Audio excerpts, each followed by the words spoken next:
And today is interview sessions with the industry expert by HKU ESG Club. During these sessions, we have Bhavya and Reynald and me, Louis, in the group. We have a great honor to have a guest speakers, Dr. Rajeev Chib here. Rajeev is a professional, seasoned banker with a number of years working in global markets. He's got a doctorate in business administration from City University of Hong Kong. He's an expert in ESG and sustainability. We would like to give you a warm welcome today, Rajeev. And yes, we have prepared 3 questions. We really want to learn from your insights as a seasoned banker and a financier here. So would you kindly share with us how and when did you find your passions for ESG? Louis, Reynald and Bhavya, thanks so much for that warm welcome. Yeah, I mean, great question. In terms of ESG, I would say that this really has been part of the ecosystem for a long time. Where it really came to heart was when I was working, at my firm today, where if I sort of look back over the last couple of years, and this really I can speak for many market participants, not only within Asia, but global, particularly in the banking industry, there's been a lot of talk around ESG. There's also been a lot of talk around greenwashing. But finally, as being member of also industry associations, as I heard some of the market participants talk about this topic, it really became clear that some of these leading organizations are actually now being serious about it. And what do I mean by that is, for instance, actually putting measurable targets and goals where senior management is now going to have this on their scorecards. So that's when it really resonated with me. And then I had the opportunity to actually join a task force within my firm. And also, frankly, from an academic standpoint, came across 2 very knowledgeable individuals in this space. One at the City University of Hong Kong within the environmental engineering department, who's done a lot of, research in this space. And then also, with academics, in data science, where they've actually looked at some of the data, particularly around climate change and how that can impact product origination, how that can impact policy making. So that's really where I won't say my passion came about, but that's where I got a little curious. Thank you very much. That's interesting, Rajeev. I think I have a follow-up question on that. It's like many industries today, right, understand the climate change, the impact and everything, but their business models are still very traditional. And they have not they say it's carbon zero, but it's really difficult to achieve those goals. So what do you think companies should do, starting point for a company which wants to start the ESG journey? Yeah, no, I think you hit it on the nail there, because the reality is, just like any new innovation, any new venture, you're going to have clients, customers, users at a different stage in the life cycle. And, what I would say is that there's certainly progress that has been made. And, when you look at, let's say, 5-10 years ago versus where we are now, we had the COP26 conference several months ago in the United Kingdom. I think many would agree that there were a lot of measurable, actionable takeaways from that conference. There still continues to be, question marks in terms of whether it's disclosure, whether it's how do you standardize data, how do you interpret data, governance. And I think, the reality is, I think the simple answer really has been, when we look at, frankly, our European counterparts, they're probably a little farther ahead with regards to engagement in the ESG space. So if you're, and I'm grateful to be part of a global organization, we can tap into what's been, what's some of that book of work and best practices that have taken place in EMEA, for example, in Europe. And we've been able to, bring in some industry experts from the EU to talk a little bit about their journey. And it's across the spectrum, whether it's the E, the S, or the G. And obviously, more recently, there's a lot of focus on the E, particularly around climate.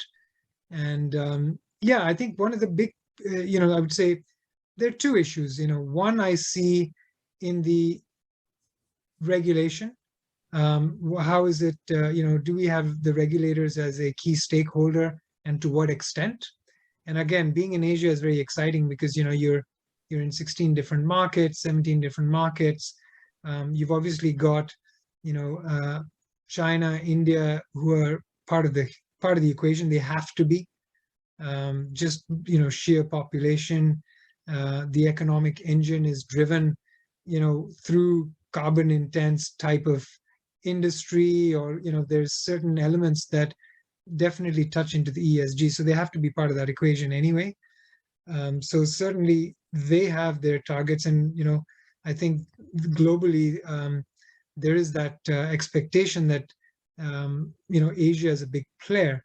So I think, in a nutshell, I think regulation is definitely at the heart of it. Getting through that, getting the transparency around that is certainly one.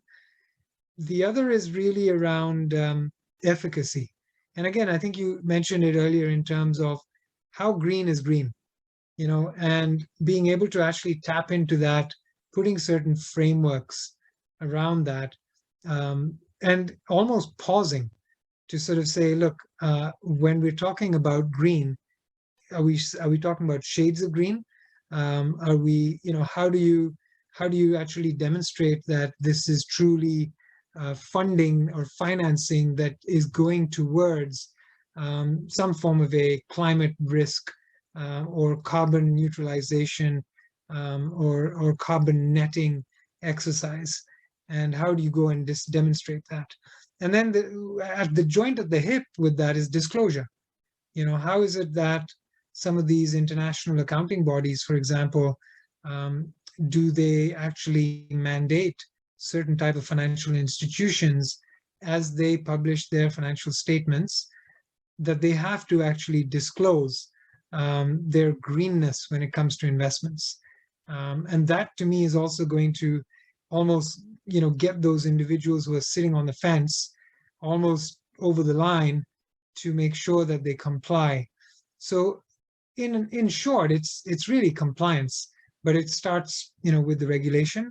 And then self-efficacy comes when, when truly you see the investors putting their money where, you've got, benefits towards ESG. And then there's that, it's a two-way street, whether you're providing certain preferences or perhaps, credits or incentives to investors to be able to invest in those green type of products. But it's a titanic, it's a huge undertaking. And I think the key critical success factors has to be sort of small steps. Thank you very much. you Sorry, so much. Rajeev, you just mentioned about the two issues, regulations and efficacies here, but nevertheless, we still see Asia is somehow fast catching up despite being lag behind, as you mentioned, from our European counterparts. What is the biggest concern of these countries, these Asian countries, in terms of the pace they're trying to catch up with their European or North American counterparts? Yeah, no, look, I think it comes down to, and you know what, I would actually answer this question in a way that it's not only specific to ESG, right? The nature of Asia has always been exciting. Why? You've got various permutations where, you're sitting in Hong Kong, or you're sitting in another hub like Singapore, for instance, and actually you're engaged in 16, 17 different countries, right? Not only are you engaged in different countries, you're also engaged with, different nuances within those countries. From a regulatory standpoint, there's different priorities, right? In terms of where they are. They're different drivers. Culturally, it's different as well. So, demographically, they're different as well. I can keep peeling the onion. You look at Asia and you look at the demographic mix. You've got millennials, in certain countries, but then if you look at Japan, it's an aging population.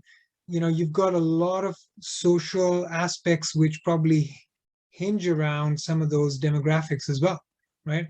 So, the list can go on and on and on, but the point really is that Asia is complex, right? And emerging as well, right? So I think with the combination of being complex, cross-border, nuances, emerging with different priorities, I think there has to be continuous dialogue, right? That happens.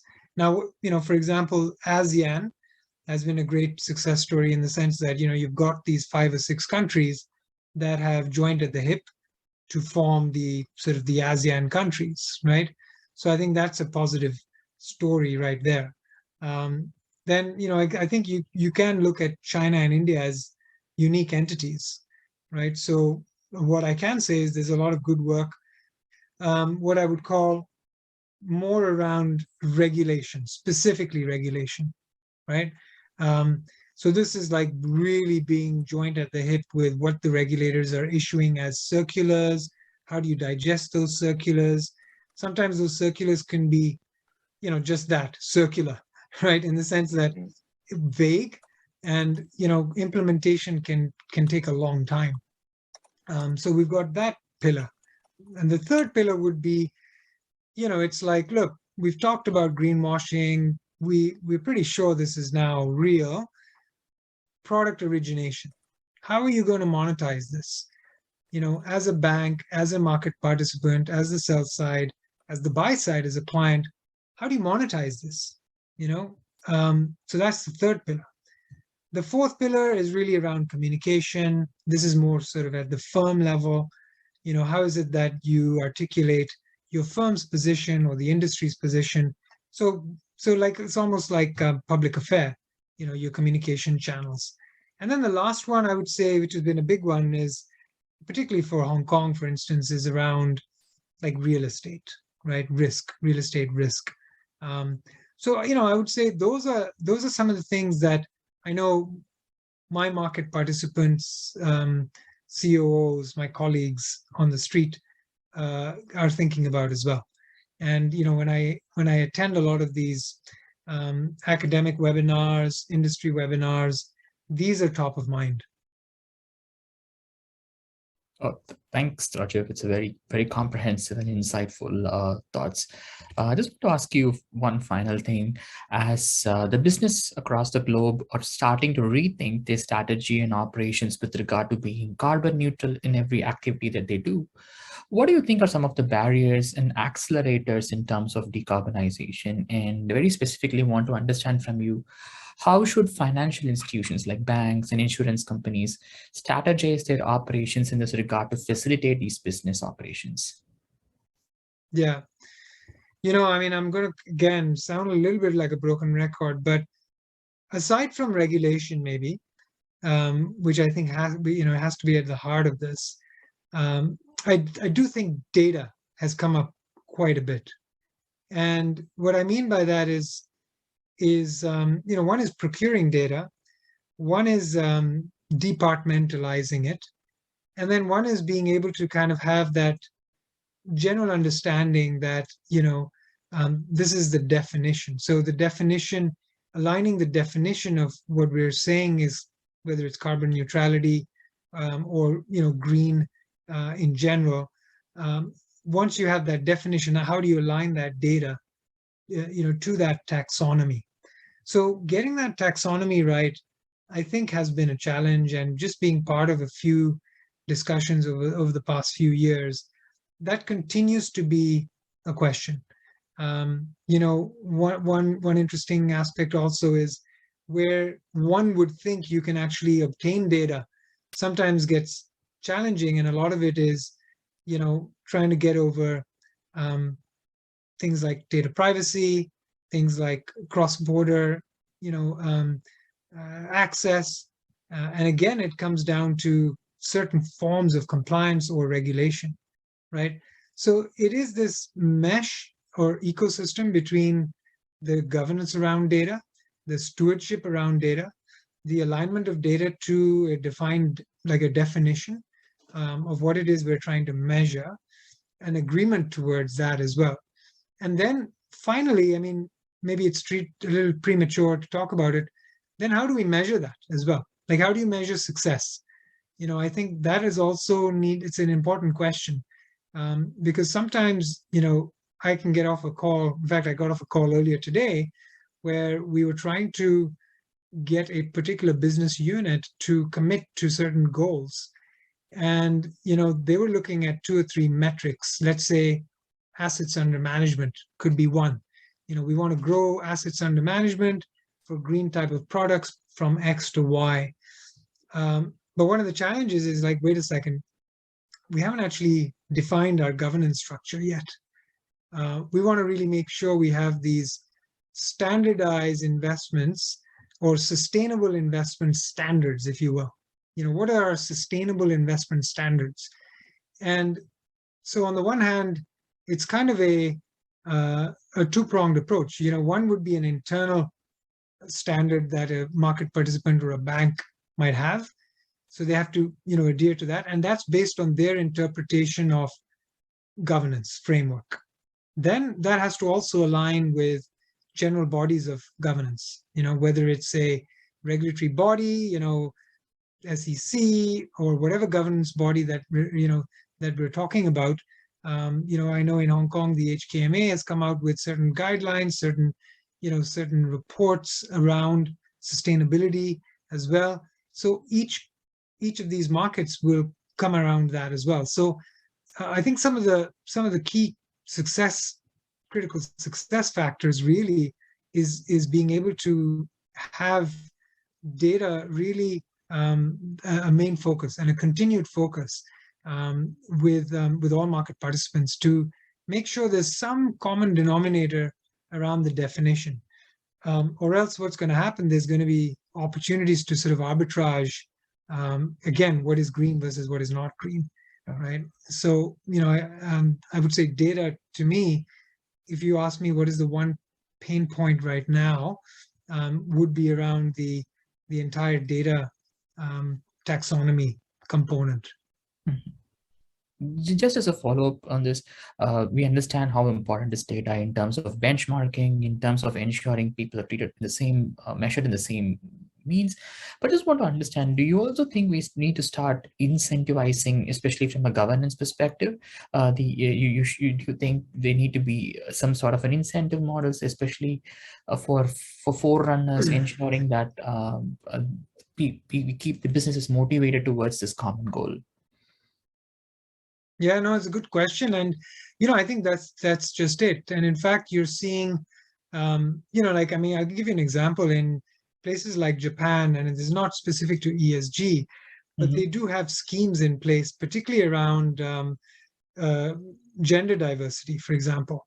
So, if you have certain firms that have employed and are meeting certain gender diversity metrics, if you will, the government then incentivizes those companies in certain ways, whether it's giving them, certain grants or, subsidies on certain programs, what have you.